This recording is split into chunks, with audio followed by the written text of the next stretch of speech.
তোমার কি মনে হয় যে কেউ তোমাকে ব্লক করে দিল, কেউ তোমার থেকে বলল যে আমি তোমার থেকে মুভ অন করে যাচ্ছি, আমি ব্রেকআপ করে নিলাম, তা অত সহজে কি তোমরা দুজনের হার্ট কি অত সহজে ব্রেক হয়ে যায়? এই যে কানেকশনটা কি খতম হয়ে যায়? না বন্ধু, হয় না।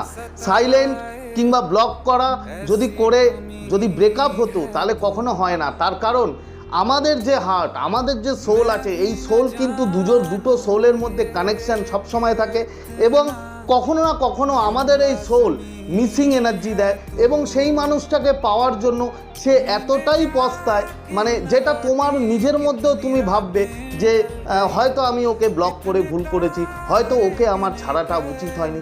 এই যে কানেকশান, যে দুটো হার্টের মধ্যে যে কানেকশান বন্ধু, এটা কিন্তু থেকেই যায়। শুধু সাইলেন্স কিংবা হার্ট ব্রেক কিংবা ব্রেকআপ কিংবা মুভ অন, এগুলো দিয়ে কিন্তু বন্ধু একটা সম্পর্ক ভাঙা যায় না। রিলিজ করতে হয় তোমার এনার্জি।